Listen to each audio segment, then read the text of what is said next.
Bonsoir à toutes et à tous, heureux de vous retrouver pour La Tranche Info en direct sur votre antenne Canal 10 Télévision avec au programme de votre soirée Info 10, le journal local et régional. Après on aura une demi-heure de focus puisqu'il y a une autre programmation qui va suivre derrière, mais pour l'instant place à l'actu.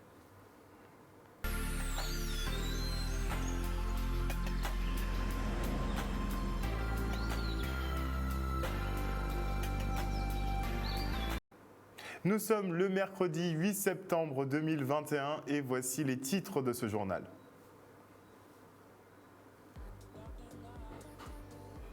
Nous reviendrons sur la baisse de fréquentation dans les librairies en cette rentrée scolaire sous le signe du Covid. Et puis nous nous entretiendrons avec Betty Armourgon, la nouvelle présidente de la CEMAG, la Société d'économie mixte et d'aménagement de Guadeloupe. Et en fin d'édition, nous suivrons les équipes de nettoyage de la ville de Moule qui s'attaquent aux décharges sauvages.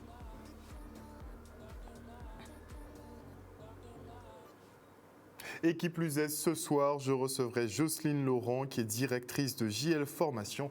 Et elle nous parlera des journées nationales de l'illettrisme, puisque ce matin, ils organisaient un webinaire. Et le 15 septembre prochain, ils organisent donc une journée porte ouverte à Saint-Martin.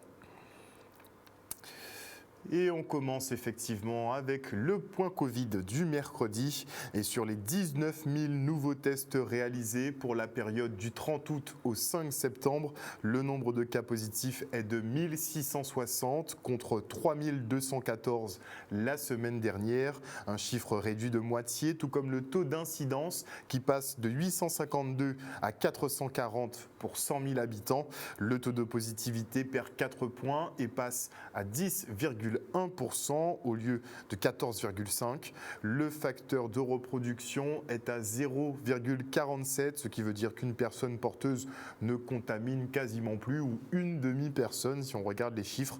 Et pour cette semaine 35, les autorités dénombrent tout de même 73 décès, et ce malgré un nombre de passages à l'hôpital divisé par 3.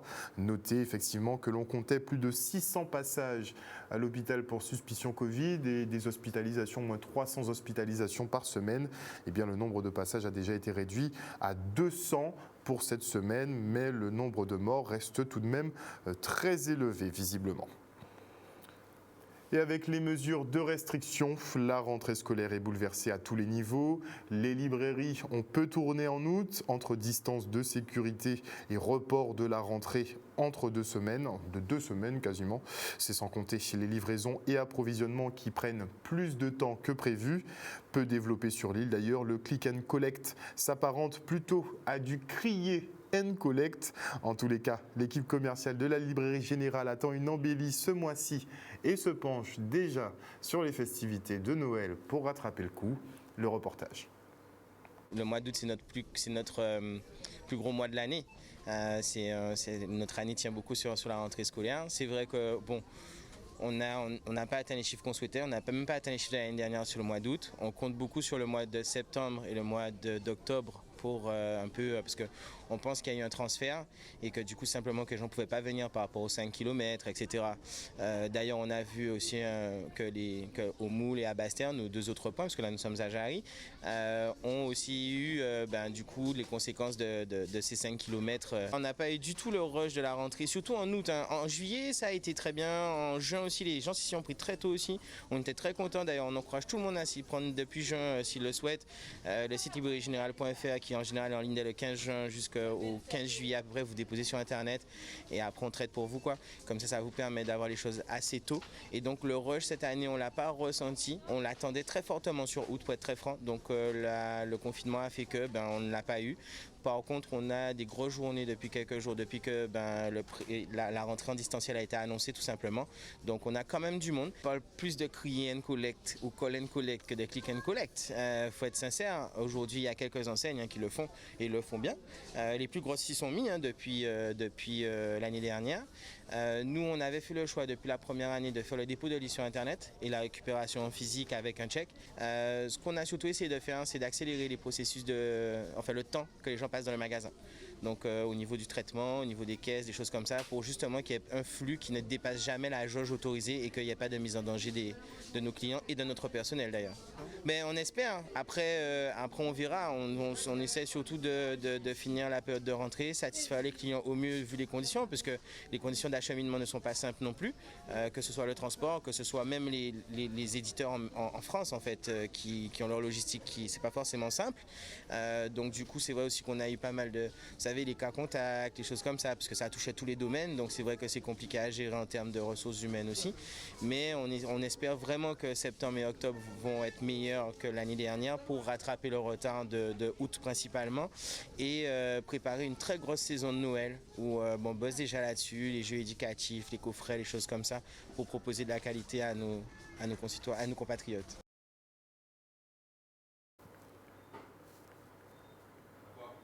Un reportage signé Stanley Manicor. Et maintenant, je reçois Jocelyne Laurent, qui est directrice de JL Formation. Bonsoir, Madame Laurent. Bonsoir. Alors, vous m'avez rappelé justement en arrivant dans le plateau qu'on avait eu l'occasion déjà de se croiser pour parler d'illettrisme. Oui. C'est quand même une grosse problématique ici en Guadeloupe. On s'est vu il y a quand même quelques années. Est-ce que la situation s'améliore? Est-ce qu'on peut avoir une idée des chiffres justement de l'illettrisme en Guadeloupe? Ben écoutez, de notre point de vue, ça s'améliore puisque nous continuons d'agir sur le terrain. Après, au niveau des chiffres, les choses n'ont pas tellement bougé. On parle encore de 20% de la population touchée, donc ça fait un peu beaucoup. Mais on attend quand même des prochains chiffres d'ici un an et demi. Donc on pourra à ce moment-là voir si entre-temps les choses ont bougé. Qu'est-ce qui fait défaut pour qu'on aille plus vite justement pour régler cette problématique d'illettrisme? Aller plus vite, mettre les moyens, donner les moyens aux différents acteurs qui sont sur le terrain, les centres de formation, les associations qui luttent au quotidien. En tout cas, nous sommes quand même assez contents puisque à force de nous faire entendre, c'est vrai, et surtout de faire entendre la voix des personnes qui ne peuvent pas elles-mêmes peut-être le dire. En tout cas, nous, on commence quand même à être entendus. Et je tiens effectivement ici à remercier le Pôle emploi, les collectivités en tout cas, la région Guadeloupe, notamment les entreprises aussi, puisque les salariés sont aussi touchés. Donc, mais comment justement on détecte? Parce qu'on se rend compte que finalement, ils arrivent à peut-être avoir un cursus scolaire, souvent, à finir ce cursus, au moins sur le secondaire, et avoir un travail, avoir une vie, sans pour autant maîtriser ni la lecture donc, ni l'écriture. En réalité, ils ne terminent pas le cursus. Donc, ce sont des personnes, à partir de 16 ans, qui ont quitté le système scolaire, justement, sans avoir acquis les bases. Donc, la lecture, l'écriture, le calcul, la communication, donc la compréhension. Donc, il faut aussi savoir que l'illettrisme revêt plusieurs formes. Des fois, on peut savoir lire, mais ne pas forcément comprendre ce qu'on lit. Donc, nous agissons sur tout cela. D'accord. Voilà. Donc, c'est multifactoriel en plus. Absolument, absolument. Et puis, à côté de l'illettrisme, il y a maintenant ce qu'on appelle l'électronisme.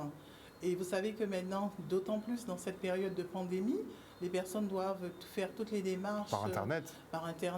Mais si on ne sait pas lire concrètement. Dématérialisées. Et c'est vrai qu'on a un souci à ce niveau-là. Et c'est vrai que nous proposons effectivement, nous aussi, des formations pour aider les personnes à mieux maîtriser non seulement la lecture, l'écriture, le calcul, la communication, mais aussi l'outil informatique. C'est incontournable. Donc vous arrivez à récupérer les adultes, mais pour les enfants? Alors, je dis bien que nous sommes vraiment spécialisés pour les adultes. La lutte contre l'illettrisme, en fait, l'illettrisme touche les adultes. Les enfants, on fait plutôt de la prévention. D'accord. On sait aujourd'hui que les enfants sont malheureusement, avec tout ce qu'on vit en plus en ce moment, il y a beaucoup de difficultés dans les écoles et les enfants ont du mal des fois à suivre. D'autant plus qu'on parle de plus en plus de distanciel, etc. Exactement. Tout le monde n'est pas équipé, donc ils ne reçoivent pas forcément les cours. Donc c'est vrai que pour les enfants, nous, on va plus parler de prévention. D'accord? Parce qu'ils sont encore dans un milieu didactisé, un milieu scolaire, donc ils ont encore accès à l'apprentissage obligatoire.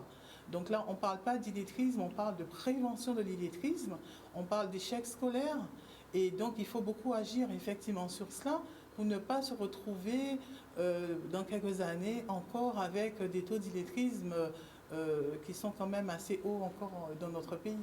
Parce qu'on imagine que cet illettrisme a des conséquences. J'avais soulevé effectivement une petite problématique par rapport aux élections, par exemple, où on a des professions de foi, on a de grands documents, donc certaines personnes ne peuvent même pas s'enquérir de ce qu'il y a dessus, ou de procédures ou standards, ou par exemple quand il y a des réformes ou des choses comme ça. Oui. Donc ça pose de gros problèmes de gestion finalement interne en Guadeloupe. Absolument. Donc il y a les supports écrits que les gens reçoivent évidemment. Les personnes ne prennent pas connaissance. Hein. Vous parlez des élections, mais après pour les élections, il y a quand même les conférences, il y a d'autres moyens. Oui, mais si on veut se faire un avis sur un programme, par exemple, un avis personnel. C'est vrai. Bon, après, peut y avoir l'aide des personnes, mais en fait, le plus important, ce sont les démarches de la vie quotidienne. Hein. Pour vivre au quotidien, pour faire une démarche en ligne, à la CAF, à Pôle emploi, aller sur son espace, vous voyez, des choses comme ça, lire un courrier. Donc les gens sont obligés des fois, comme ils ne sont pas autonomes, eh bien, de passer leur code personnel, se faire aider. Et là, effectivement, il y a des risques. Hein. Et donc vous réfléchissez à tout cela, vous portez des solutions? Non, oui, on réfléchit, on travaille surtout. On travaille à accompagner ces personnes-là dans l'apprentissage en mettant des méthodes adaptées à la lecture, à l'écriture, à la communication. Mais comment vous leur faites franchir le pas? Parce qu'on imagine que quand on est adulte, avouer finalement qu'on ne sait peut-être pas lire ou pas bien écrire, ça doit être très compliqué. Comment vous leur faites franchir ce pas-là? Déjà, les journées nationales de lutte contre l'illettrisme, c'est très médiatisé au niveau national et au niveau local. Donc nous faisons en sorte, en tant qu'association œuvrant dans le domaine, nous faisons toujours en sorte d'être en première ligne déjà pour informer, pour sensibiliser la population. Et puis donc les gens, par exemple depuis lundi, on a beaucoup d'appels, les gens prennent conscience que finalement, même s'il y a ce sentiment de honte et de gêne, les gens viennent finalement. Maintenant, ils se disent, bon, voilà, j'y vais, je peux en parler.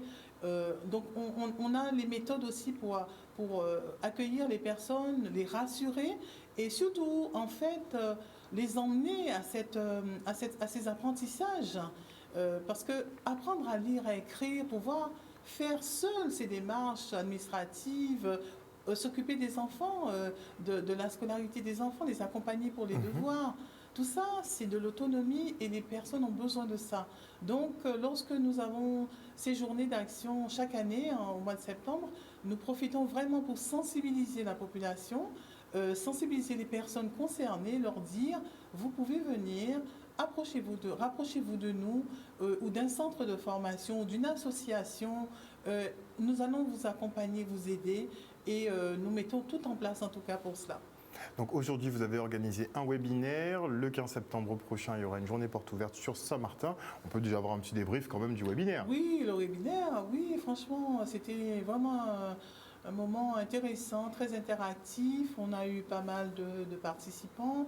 Évidemment, avec la pandémie, on était obligé de faire ça parce que d'habitude, on fait toujours une manifestation avec du public. Mais là, on a pu vraiment faire ce webinaire et on a eu la chargée de mission qui est locale, donc la référente de l'Agence nationale qui était avec nous. Nous avons eu également des représentants de la région Guadeloupe vraiment qui investit vraiment là-dessus parce que c'est une vraie problématique. Donc je tiens encore une fois à remercier tous ces partenaires-là. Et donc nous avons ce matin échangé, les personnes ont posé des questions, il y avait des personnes avec des problématiques aussi qui ont posé leurs questions et vraiment c'était un moment très très enrichissant. Et pour la porte ouverte, comme nous agissons aussi, notre association est aussi sur Saint-Martin, donc nous aurons une journée porte ouverte au centre JL le 15 à partir de 9h. Donc j'espère que l'info passera sur Saint-Martin et que les personnes viendront prendre des infos. Surtout que nous faisons non seulement de l'illettrisme, de la remise à niveau, mais aussi ce qu'on appelle le français langue étrangère. Parce que sur Saint-Martin, les personnes sont majoritairement anglophones ou ils maîtrisent plus l'anglais, l'espagnol, le créole.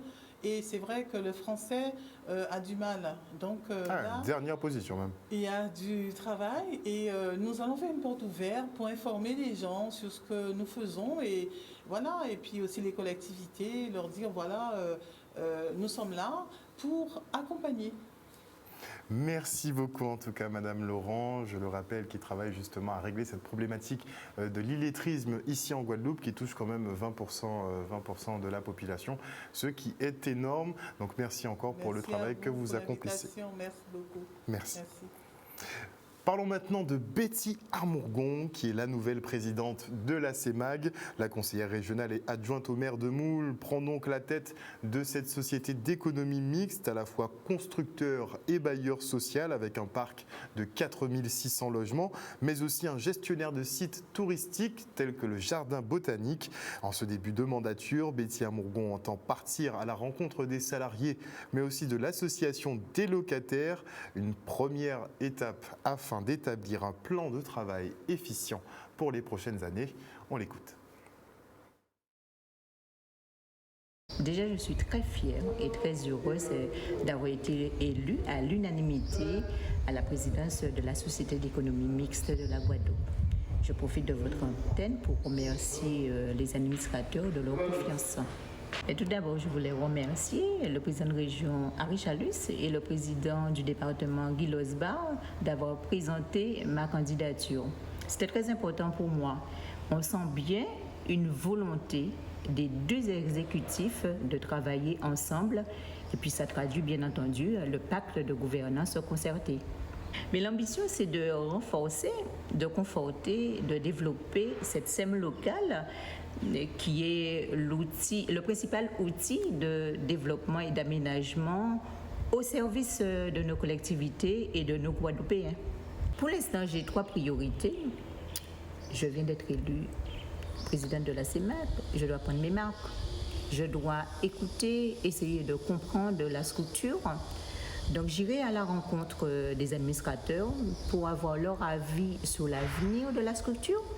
J'irai aussi à la rencontre des collaborateurs, donc des salariés aussi pour avoir leurs sentiments. Et j'irai aussi à la rencontre de l'association des locataires parce que ce que vous devriez savoir, il y a quand même 4600 logements. Ça veut dire que c'est 4600 familles, 4600 Guadeloupéens où il faut peut-être aussi donner des réponses pour le mieux vivre ensemble. Ma deuxième priorité, c'est le renforcement de la capitalisation de la CEMAG afin de sauvegarder, bien entendu, l'intérêt des deux collectivités majeures. Et ma troisième priorité, c'est ma feuille de route. Il y aura un plan stratégique qui va être mis en place, bien entendu, et nous allons travailler sous cette feuille de route qui va être mise en place assez rapidement. Vous savez, je suis une élue de proximité. Nous connaissons le rôle des SEM en Guadeloupe et nous savons tous que les collectivités ont besoin d'ingénierie, bien entendu d'ingénierie, de conseils. Et nous serons bien entendu la structure, une SEM qui ira vers les collectivités pour proposer et donner des conseils et pour l'aménagement du territoire. Un reportage signé Michel Depape. Et entre parenthèses, notez effectivement qu'une rumeur est en train de circuler sur le décès de Lisette Michaud-Chevry. Sa fille Marie-Luce Panchard a d'ores et déjà fait un démenti sur les réseaux sociaux. Et au passage, notez que Marie-Luce Panchard devra comparaître devant le tribunal de Basse-Terre ce vendredi pour soustraction, détournement ou destruction de biens d'un dépôt public par le dépositaire ou un de ses subordonnés. Des faits commis entre le 1er mai 2014 et le 30 avril 2018 à Basse-Terre. Et elle comparaîtra également pour complicité de concussion par charge de mission de service public, perception indue de droits, impôts ou taxes. En gros, c'est un petit peu l'affaire Pascal Averne puisqu'il comparaîtra également vendredi matin. Et des rumeurs aussi qui circulent sur la perte des assurances en cas de vaccination anti-Covid. Une information qui semble erronée et que nous avons vérifiée auprès d'un courtier en assurance, Charles Gervais. Le reportage. Au niveau des assurances crédit, emprunteurs, décès, il n'y a strictement aucune exclusion visant le Covid. Le Covid est traité exactement comme n'importe quelle maladie, la grippe saisonnière. Voilà. Pour être simple, le Covid est traité comme la grippe saisonnière dans tout ce qui est contrat d'assurance décès, santé, voilà, emprunteur, etc. Il y avait une exclusion de garantie compte tenu que ces gens étaient considérés comme ayant participé à une expérimentation sur un vaccin, ce qui est tout à fait faux. Le vaccin contre le Covid-19 n'est pas du tout considéré comme un vaccin expérimental à partir du moment où il a été approuvé par les autorités. C'est un vaccin comme n'importe quel autre. Je dirais heureusement que les pouvoirs publics sont intervenus et interviennent toujours dans les zones infestées comme la nôtre actuellement malheureusement. Mais ce qui est sûr, c'est que il y a eu quand même un flou au niveau des exclusions en cas de pandémie. Parce que avant l'arrivée du Covid, nombre de contrats prévoyaient l'exclusion des conséquences de pandémie. Mais moi-même, j'ai quand même découvert quelques contrats où ce n'était pas explicitement indiqué. D'où d'ailleurs des contentieux qui sont intervenus avec les restaurateurs à l'échelon national et qui ont abouti à la prise en charge au bout de quelques mois des indemnités liées à la fermeture des établissements et la perte de chiffre d'affaires causée par le Covid-19. Donc il y avait des incertitudes, ça je peux me permettre de le dire. Et ceci dit, certaines compagnies ont rectifié le tir après le Covid, quelques mois après, en modifiant le texte de leurs conditions générales et en indiquant plus explicitement que les conséquences de pandémie étaient exclues. Ce qui n'existait pas avant ou qui était mal libellé ou inexistant. Et après l'épidémie de Covid-19, les services de la ville de Moule s'appliquent à éviter une épidémie de nuisibles. Avec les périodes de confinement, les décharges sauvages se sont multipliées, surtout dans les zones résidentielles. Les encombrants de type meubles, électroménagers ou encore des véhicules s'amoncellent. La municipalité a donc embrayé un nettoyage du territoire. Mais il ne faut pas penser ça pour l'habitude quand même. Le reportage. Aujourd'hui, on constate que suite au problème du confinement qui a eu lieu depuis en mars 2020, après il y a eu la longue grève de la fonction publique territoriale, ça a affecté un peu, je pense, le fonctionnement normal des citoyens du Moule qui jusqu'à présent, après les efforts que nous avions faits, parce que je rappelle qu'on était le premier à avoir mis une déchetterie, la population du Moule avait un comportement correct par rapport aux déchets ménagers et aujourd'hui on s'est rendu compte que depuis quelque temps c'est à volo. On a des déchets partout dans tous les coins de rue. Et donc, la communauté d'Aglo du Nord-Grande-Terre est déjà intervenue nous-mêmes. Et malgré tout ça, on se rend compte qu'on n'y arrive pas. Dès lors qu'on commence à nettoyer quelque part, ça repart. Donc, c'était en premier lieu pour expliquer à la population qu'il y a nécessité absolue, face à la pandémie d'aujourd'hui, il ne faudrait pas qu'on ait une nouvelle pandémie avec les rats. Et donc, on a décidé de faire une grosse opération d'eau, de salubrité publique qui consiste là à tout nettoyer sous une seule semaine, quitte à passer 2 fois au même endroit pour qu'il n'y ait plus de l'eau de dépôt sauvage. Et après, on va passer au fait qu'on va verbaliser les gens. Un bel exemple de ce qu'il ne faut pas faire. Avec la communauté d'Aglo du Nord-Grande-Terre et la ville de Moule, tous les outils ont été mis à disposition de la population de manière à collecter et à traiter les ordures ménagères de manière correcte. Les ordures ménagères, cela veut dire quoi? Cela veut dire qu'en premier lieu, on doit collecter les encombrants. Pour vous donner un exemple, un encombrant, c'est quoi? Les meubles, c'est un encombrant, ce n'est pas une ordure ménagère. Donc normalement, ce n'est pas censé être dans les ordures ménagères. Les 2-3 heures, les fours à micro-ondes, et les machines à laver, les réfrigérateurs, ce sont les 2-3 heures. Les chaises, c'est l'ameublement. Et ici, il y a la déchetterie. La déchetterie du Moule est la première déchetterie qui a été construite en Guadeloupe. Donc la population sait qu'il y a une déchetterie. Et la déchetterie est ouverte, comme je vous l'ai déjà dit, du lundi au dimanche. On ne doit pas trouver ça. Et c'est pour ça que face à cela, on a du mal. Et on fait cette opération pour sensibiliser la population et on va faire en sorte de verbaliser les gens. Un reportage signé Maxime Morel. Et concernant les verbalisations, vous l'aurez bien mérité pour le coup. Rappel effectivement d'une information majeure avant de se quitter. Notez que sur les 19 000 nouveaux tests qui ont été réalisés entre le 30 août et le 5 septembre 2021, eh bien, le nombre de cas positifs est de 1660, soit moitié moins que la semaine d'avant où l'on avait 3214 cas positifs. Un chiffre qui a été réduit de moitié également pour le taux d'incidence qui passe de 852 à 440 pour 100 000 habitants. Le taux de positivité a perdu 4 points et passe à 10,1% contre 14,5%. Et le facteur de reproduction est à 0,47.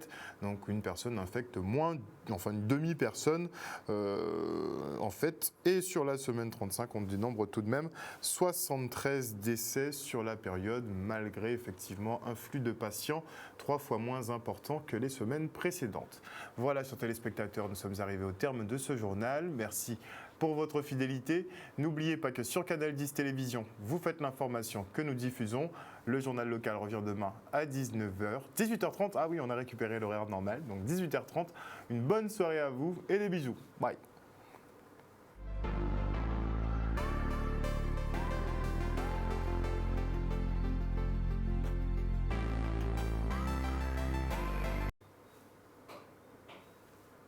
À venir dans la tranche info sur Canal 10 Télévision, le Focus. Et avant la coupure pub, je dis bonsoir à Johanna Bon, bonsoir au général Franck Abar, bonsour à Jimmy Kamagouva-Aliar, bonsoir à Claude Martias, bonsoir à Odile Zingilé. Il y a beaucoup de personnes de la Team Info ce soir. Bonsoir à Cabrit Colombo. Cabrit Colombo qui nous dit, elle nous a laissé un gros message. Alors, à la belle affaire, ces messieurs des médias découvrent subitement que l'illettrisme touche 25% de la population. C'est le terreau des politicards manipulateurs, bonimenteurs, critiqueux, journaleux, pseudo-intellectuels, crétins du digital, artistes gangsta rappeurs. L'oralité domine l'écrit, c'est plus digeste, ce n'est plus digeste. Aucune vraie émission littéraire, les librairies ferment et le petit peuple suit la doxa imposée. Jamais le sémillant Harold ne fait en cause la responsabilité de la population. C'est toujours yo, l'autre. Tous ces médias sont des machines de ressentiment. La Guadeloupe, c'est le Liban. Ah ouais, quand même. C'est vrai qu'on n'en parle pas beaucoup de l'illettrisme, mais ça reste tout de même un état de fait, on est d'accord. Bonsoir à Claudie Giraud-Girard, bonsoir à Ced Ness, bonsoir à Monique Libert, bonsoir à Kwaku Massoto, bonsoir à Lydie Ratier, bonsoir à Marie-Hélène Borès, bonsoir à Alain Hain, bonsoir à Teddy Bamberg, bonsoir à Alice Garçon, bonsoir à Dominique Landry, à Julie Noglotte, à Josette Valtétudi. Bonsoir à qui d'autre, à Jean-Pierre Coriolan, bonsoir à Gina Roussillon, bonsoir à qui d'autre, et à Pascal Guadeloupe, ainsi qu'à tous les auditeurs qui nous suivent à la télévision, mais aussi sur les réseaux. On se retrouve après la coupure pub.